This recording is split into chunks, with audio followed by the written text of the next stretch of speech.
Hello everyone, welcome to my channel. I hope everyone is having a wonderful day. Before starting the video, please go ahead and hit the subscribe button and give this video a like up. Young and Restless Billy Flynn drops a big clue that Aristotle, Dumas is really spoiler and it's not a red herring. Either at first we thought that maybe we were reading too much into what Billy Flynn said and confirming to us weekly that he is playing the young and the restless Aristotle Dumas. Then again, maybe not. Spoiler alert. Maybe not was the right answer. The actor, who made his first appearance in the Friday, June 20th episode, likened his character to the person behind The Great Gatsby. If you'll recall, in F. Scott Fitzgerald's classic novel, Mysterious Millionaire J. Gatsby is really Jimmy Gatz, a bootlegger made good. Throughout the book, he endeavors to win back the affections of lost love Daisy Buchanan. Sounded to us an awful lot like Cain Ashby, who originally came to Genoa City as a bartender, passing himself off as Philip Chancellor and ultimately blew it repeatedly with Lily Winters, aka the woman meant to be his endgame. So our hunch was that when Dumas revealed himself, reactions would range from, well, Cain Ashby, I'll be damned, to, wow, you sure look different, Cain, and what happened to your Australian accent? The article even came out and said that Flynn would be able to comment further after Dumas joined his party guests. In other words, after they, as well as viewers, were made aware that he is really Cain. And surprise, we were right. Dumas did turn out to be the Longmire grifter. Read the recap here and get a sense of what's to come.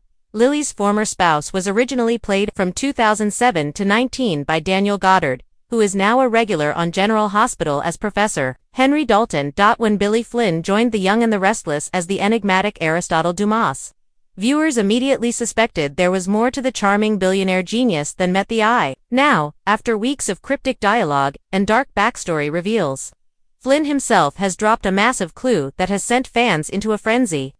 I can say this, the name Aristotle Dumas is a mask, Flynn teased during an exclusive Soap Scene Live segment, and the truth about who he really is will shake Genoa City.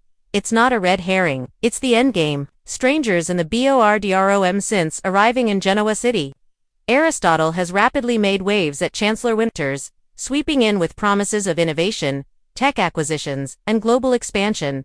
But Devin Hamilton isn't buying the charm. Neither is Victor Newman, who swears he's seen the man's face before. He doesn't blink right, Victor mutters to Nikki, and he doesn't make mistakes. Only people with something to hide move like that.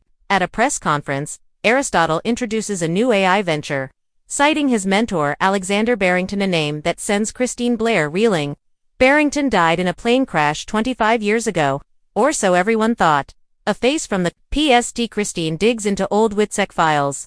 A man named Barrington once housed someone connected to the Newman family under federal protection. She finds a sealed photo. Her hand trembles. It's him, she says. Meanwhile, Sharon Rosales is growing suspicious. Aristotle visits her crisis center with a charitable donation, but his eyes linger too long on the family photos. One, in particular, a picture of Dylan. You knew my husband? She asks casually. Aristotle smiles. Not as well as I wanted to. The Dumas Dosa Sairadam. Newman finds a dossier left anonymously in his hotel suite. It contains a photo of Aristotle Dumas entering a federal facility in Virginia. Financial statements linking Dumas holdings to former GCPD accounts. A genetic analysis flagged. Subject match. 99.9% Dylan McAvoy. Adam confronts Aristotle in Crimson Lights. Why fake your death? Why now? Aristotle responds coldly. Because the man I was couldn't protect anyone.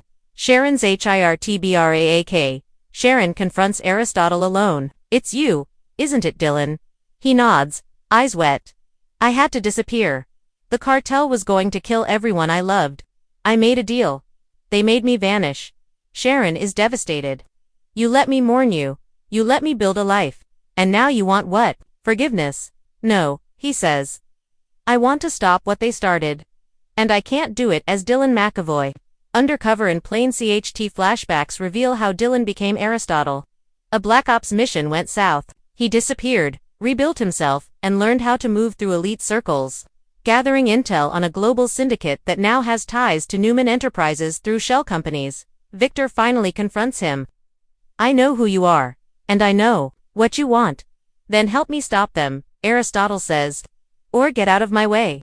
The Reval. Christine, Sharon, Adam, and even Nick gather at the GCAC. Aristotle stands before them and pulls off the mask, figuratively. "My name is Dylan McAvoy, and I'm here to take down the people who almost destroyed us all." Gasps. Cut 2. A hidden camera feed being watched by a mystery figure. The real villain, Ghosts and BGINANGS. Dylan visits Sharon one last time. "I don't know what comes next," he says. "Neither do I," she replies. "But I know you're not a ghost." Anymore. They hug. It's not reconciliation, but it's peace. Aristotle Dumas is dead. Dylan McAvoy has returned.